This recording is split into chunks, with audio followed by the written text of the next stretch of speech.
Assalamualaikum warahmatullahi wabarakatuh.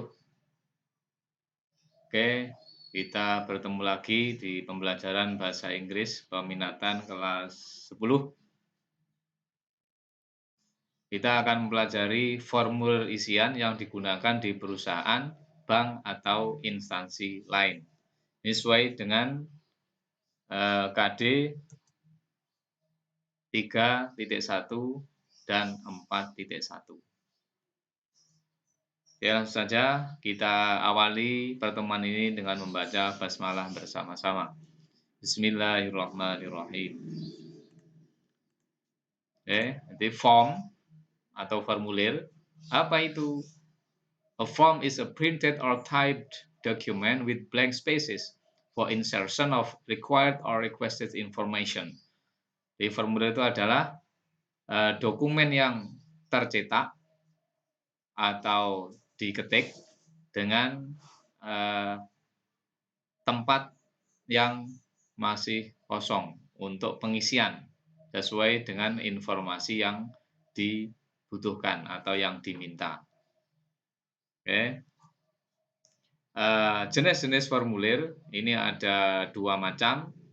Yang pertama adalah printed or offline forms, formulir yang tercetak atau formulir offline. Yang kedua ada web or online forms, formulir yang ada di internet ataupun formulir online. Yang mana pada akhir-akhir ini sering kita jumpai online form. Untuk offline form atau formulir offline, ini contohnya seperti ini. Ini formulir yang tercetak, yang berupa lembaran kertas. Ya. Ini pendaftaran sekolah. Ada lagi, ini formulir bank. Biasanya kalau mau mengirimkan uang atau menyetorkan uang atau mentransfer uang, ini ada formulirnya atau biasa disebut dengan slip. Ya. Oke. Ada yang online forms atau web forms. Nah, kalau kita mau sign up atau daftar media sosial misalnya, ini pasti ada formulirnya meskipun singkat isiannya atau sedikit. Ini misalnya mau daftar Twitter, ini ada, berarti ada name, phone, email, dan seterusnya. Terus Instagram, nah contoh lagi, ini juga ada, ini termasuk online. Ada juga formulir pendaftaran sekolah misalnya seperti ini tinggal klik, nanti akan muncul formulirnya. Ini sering kita gunakan. Oke. Ini registration form of MA Salafiyah academic year 2021-2022. Nah, seterusnya ini nanti sebagai latihan bisa kalian isi. Ya. Nanti ada di deskripsi videonya. Oke, next. Kita kembali ke materi. Apa itu fungsi sosial dari formulir? Yang pertama adalah to record a customer inquiry. To record a customer inquiry. Jadi untuk mencatat pertanyaan dari pelanggan.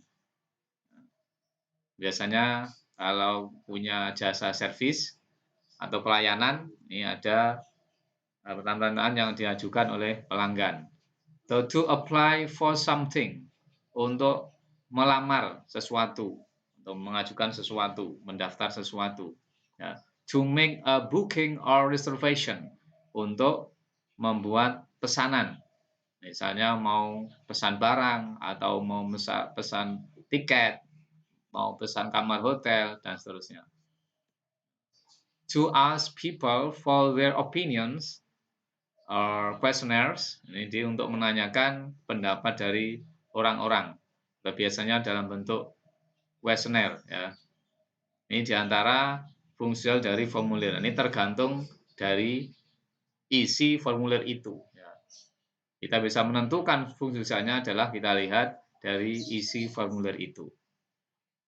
Next, untuk struktur dari formulir, biasanya yang ada di formulir itu adalah the name of organization and or department, nama organisasi atau departemennya. Ya.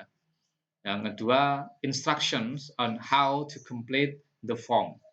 Di instruksi cara untuk mengisi formulir itu. Jadi biasanya ada petunjuknya. Ya. Terus the sections to be filled in. Bagian-bagian yang harus diisi. Pasti ada. Ya. Ada signature, tanda tangan dari orang yang mengisi formulir itu. Ya. Ini biasanya yang berupa formulir printed atau formulir yang offline yang berupa kertas. Ya. Namun formulir yang berupa online pun bisa diberi tanda tangan. Nah, misalnya sekarang sudah banyak ada tanda tangan digital atau digital signature. Ya. Terus ada respondent's name, nah, nama dari responden, nama dari pengisi formulir itu. Ini bagian-bagiannya, struktur dari formulir. Ya. Biasanya seperti ini. Ya. Oke, berikutnya language feature, bahasa yang digunakan. Clear instruction, jadi biasanya menggunakan instruksi yang jelas. Yang kedua, consists of boxes or spaces where the user can write or type to fill in the form. Jadi ada kotak atau tempat yang mana pengguna itu bisa menulis atau mengetik untuk mengisi formulir itu. Ini isiannya. Ya. Yang ketiga, simple, understandable, and collect the required information. Biasanya formulir itu simple, mudah dipahami, dan mengumpulkan informasi yang dibutuhkan. Long forms are normally divided into sections under heading. Jadi formulir yang panjang biasanya itu dibagi menjadi beberapa bagian-bagian. Ya. Terus, option choices are often given. Nah, biasanya ada juga yang ada pilihannya. Yaitu yang sudah jelas, ada misalnya menanyakan jenis kelamin, itu ada male or female. Nah, itu sudah tinggal milih saja.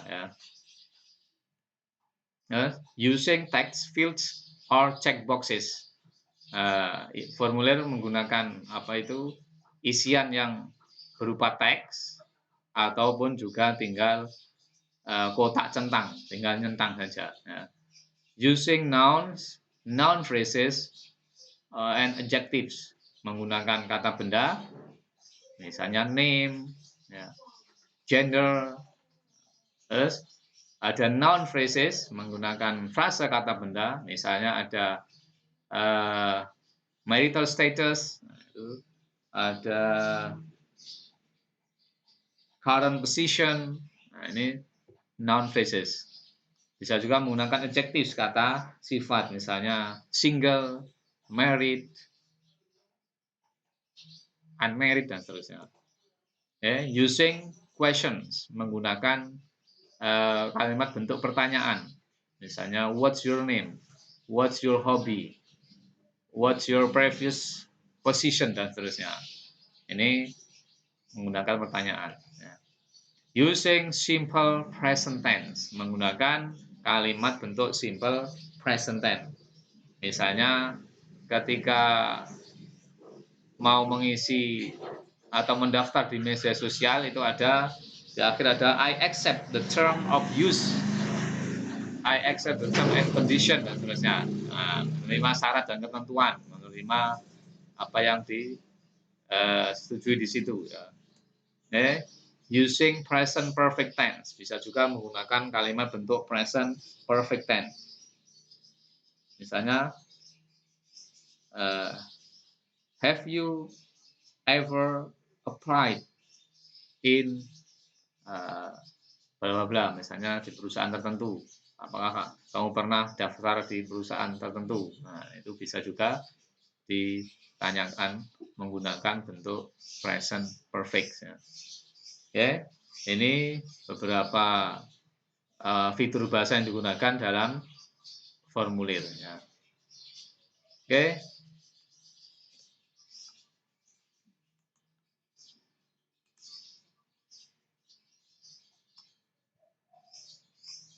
Ya, saya kira cukup sampai di sini ya. Nanti untuk latihan bisa mengisi formulir yang ada di tugas ataupun bisa dicari di deskripsi YouTube. Ya, saya kira cukup. Thank you for attention. Let's close our meeting by reciting hamdalah together. Alhamdulillahirrahmanirrahim. Assalamualaikum warahmatullahi wabarakatuh.